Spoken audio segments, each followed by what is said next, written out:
Today we're talking about the ABCs of avoiding overhyped and overpriced whiskey. We got 3 simple steps. Stay tuned.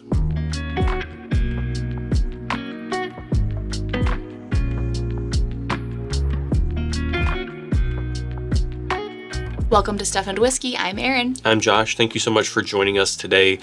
If you are new here, Erin is a social sipper. I'm a little bit more of a whiskey hobbyist.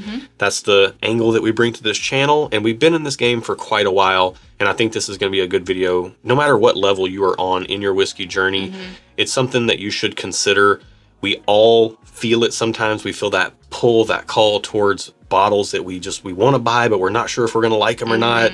And maybe we end up pulling the trigger and then we end up disappointed and we feel like we wasted money. I think that's a very familiar feeling for a lot of us. So we're going to talk about how to avoid that today with 3 simple steps, the ABCs of avoiding overhyped and overpriced whiskey. But first, we have to talk about avoiding that rough feeling the morning after having a few drinks. And the way we do that is with today's video sponsor, ZBiotics.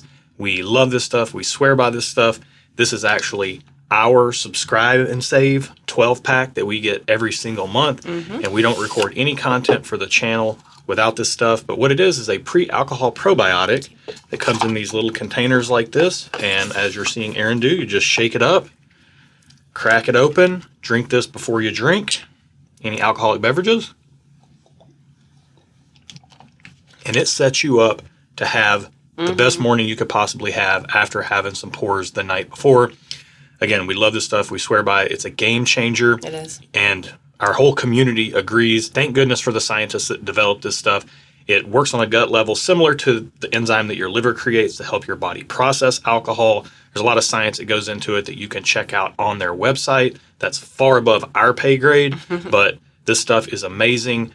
We were skeptics, turned believers, now subscribers ourselves, and they have 3-packs, 6-packs, and 12-packs, so you can get in where you fit in as far as your budget and your needs, but we would highly recommend it. We love this stuff. We've been subscribers for years now ourselves, and you can get 15% off by using the link in the video description below. That'll take you right over there to the site, or use code STUFF at checkout, and it's super simple. You can also do a subscription like we do and stack that on top of your money off from our discount code, and that gets you an even bigger discount. So that's the way we would recommend going about it, but can't say enough good about ZBiotics. Thank you for sponsoring the video, ZBiotics, and thank us after you order some of this stuff and you start feeling way better the morning after. For sure. Let's get into those ABCs now. All right. And the first one of the hallmarks of overhyped whiskey is availability. Or lack thereof. Or lack thereof.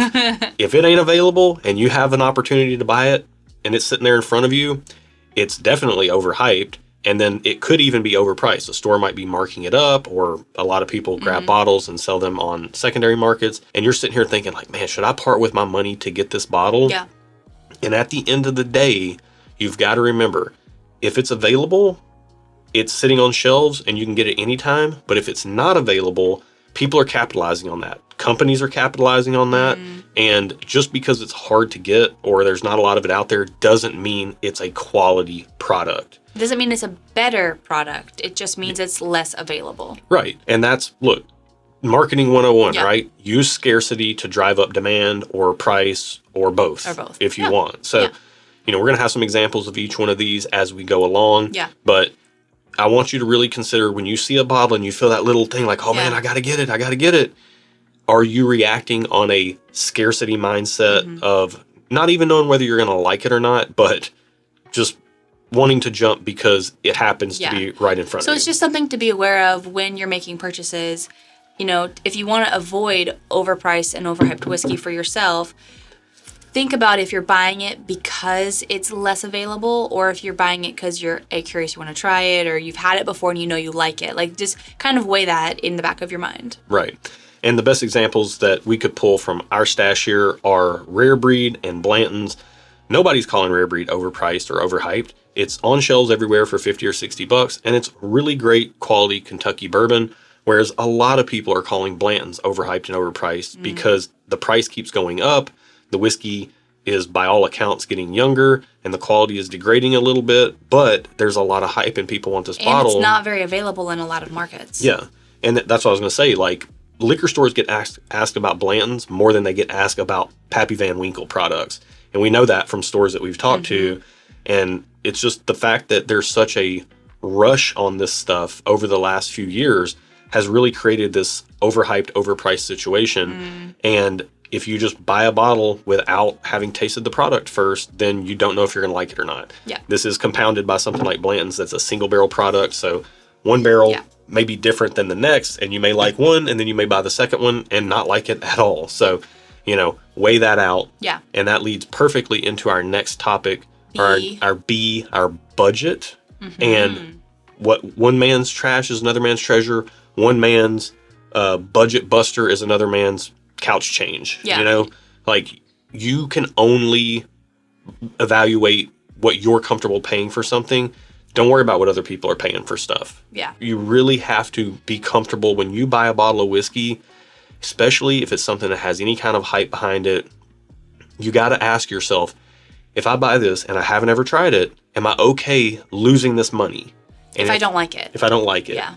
And if that number is above your comfort level, it's probably best to pass. If the price is above your comfort level, then it would be a pass. Yeah, I mean, I can't tell you how many times I've bought something just because I saw somebody say something good about it, and then I ended up not liking the bottle, and then I look back on it, and I'm like, oh yeah, that makes perfect sense. I don't really like that distillery. I don't really like most of their offerings. I don't really like that proof point, but I went ahead and bought it anyways because somebody said it was good, and then the next thing I know, I've got a bottle on my hands that I feel like was overhyped and overpriced. Yeah. When in actuality, it just wasn't to my taste. So to avoid the feeling of being taken, you know, like evaluate it really, truly. If you're okay with potentially losing that money, throwing it down the toilet, so to speak, if you don't like a bottle you never tried, like that's something to consider. So budget's important, to consider your budget and stay within your budget, your comfortability-ness budget, not even necessarily your literal budget, but also stay in your literal budget as well. Yeah. Yeah. I'm particularly guilty of this one because I bust the budget all the time. Yeah. Or have in the past, and I'm getting better about it because I'm succumbing less to the fear of missing out, and I'm really evaluating my purchases based on this ABC criteria, and I'm saying, okay, am I acting on availability or scarcity? Am I acting on, budget? Am I just grabbing something, or do I really need to hold back on this purchase? And the best examples that we have for this are, and this is just for us, Old Fitzgerald decanter bottles and Russell's 15. Now, both of these bottles get a lot of hype behind them. Both fairly pricey. Russell's 15 is $250 at retail. It's oftentimes getting marked up to $400 to $500 or more dollars. These Old Fitz decanters can be hundreds of dollars at retail, oftentimes getting marked up to multiples of that. Yeah. And when it comes to these two bottles, I know that I'm willing to pay almost whatever it takes to get a Russell's 15 because I've tried it and I like it. So I don't mind stretching my budget for a bottle like this. Whereas I've tried a lot of these and I have that experience to know that almost none of them really truly impress me. I've had one or two of these that I really liked, but the rest of them are just kind of middling for me. And it's a pretty bottle and it's nice to have one around, but this was one that we got a long time ago, and this isn't even Old Fitz in here anymore. It's a home blend because the bottle's so pretty, but I don't chase these anymore because what they cost to acquire, I don't really care to pay that for it. You would feel like you threw money away by buying one. Yeah, because to me, these are overhyped and overpriced. Now, to your palate, they may not be. I don't particularly love wheated bourbon, so this really doesn't make sense for me to splurge, and I don't particularly love lower proof bourbon, like 100 proof bourbon. Yeah. I tend to prefer a little bit more proof, so it doesn't make sense for me to splurge on this. It is going to be an overhyped and overpriced bottle for me, but again, my overhyped and overpriced isn't going to be the same as yours. You have to determine that for yourself. Good word. And the only way to do that is to taste things and expand your palate, or proceed kind of cautiously and don't blow your budget if you want to avoid these types of bottles. Yeah. Whereas I've tried this, I love it. This is our second bottle, and I would spend an exorbitant amount of money to get a third bottle and a fourth bottle, and I probably will because I know I like it. Yeah. Which I'll take this. Leads into our next point, your confidence. How confident are you that you're going to actually like the bottle that you're getting? You know, if you're looking at a bottle and you're like, man, this bottle, I'm going to splurge, but it might be overpriced. It might be overhyped. I don't know if I'm going to like it or not. what's your confidence level that you're actually going to like that bottle of whiskey? And the perfect example for this for me was when it comes to Jim Beam products, I like Knob Creek single barrel picks, and I think they're fantastic value. And there are some limited releases that they have that I really do enjoy. And I have splurged on a few of them, but they always felt like it was a little bit of a stretch because it's not quite my favorite flavor profile. And there's other examples of this as well, which we're going to bring out in a minute. But your confidence level. Yeah. I like big, bold, characterful, rich bourbon. And I like ryes that kind of mimic that profile as well. You like a nice balanced, flavorful pour. I like a concentration of flavors, but I don't like spiky edges. Yeah. So nothing too sharp, too bitter, too whatever. Right. Yeah. So spending a lot of money on things that aren't those things that we like let's say we're looking at, for you, like a low-proof wheated bourbon, or we're looking for me at a low-proof wheated bourbon, that doesn't make sense for us to buy. It's always going to feel overpriced because that's not what we like. We've tried them enough to know that we don't like them. So I don't care how many positive reviews you see on WhiskeyTube of us or anybody else saying something is awesome. If it's not what you like, then you're probably not going to like it. Don't let anybody else's opinion sway you off of what you know to be true to your own palate. And if you're able to try something before you buy it, we always recommend that. But if you're not, if you have to buy something in order to try it, I think that's where the budget comes in. Like, are you okay with potentially not liking something? Right. Yeah. Perfect point. If you can try something before you buy it, your confidence level is already at 100% because you know whether you like it or not. Yeah. So if you're buying something without trying it, you got to always know you're taking a little bit of a gamble. This is why when we do things like our barrel picks, if you watch our channel, you get to know what we like and what we don't like. And then when we go to a distillery and we pick barrels based on what we like, you can say, okay, I like the whiskeys that they like. I'm probably going to like the barrels that they pick as well. And plus we can communicate with you why we like those. Right. That's why we like single barrel picks so much, because we want to know who's picking it, why they picked it, and they can tell us that rather than us just buying a bottle off the shelf. So if you want our barrel picks, you can check those out on our Patreon community. That's where we release those. And there's a bunch of other benefits that come along with our Patreon community as well, including getting access to our Discord where people are talking about a lot of these overhyped, overpriced bottles. And we're sharing our own experiences with them so that you can get a little bit more of a reaction. Like, for instance, we've got somebody that doesn't really love Russell's 15, loves Russell's 13 instead. So it's good to see that juxtaposition of opinions, knowing, hey, wait a minute, I might actually not love this. Let me stop. Let me think about whether I'm going to actually like it or not. Let me hear why this person likes Russell's 13 over 15 and see if their palate aligns closer to what I know about myself. And if you think so, if you think that they align closer, then that might be something you would try. I would try Russell's 13 before 15. Right. Yeah. Exactly.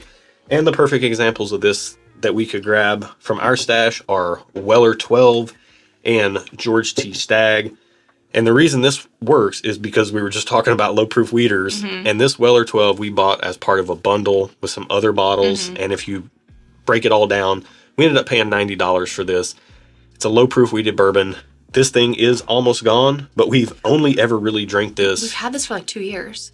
We have. Yeah. We've only really shared it with company that talks about, oh, Weller, like Weller Green Label, that's amazing. Well, try this. You know, we like to be able to share it for those reasons.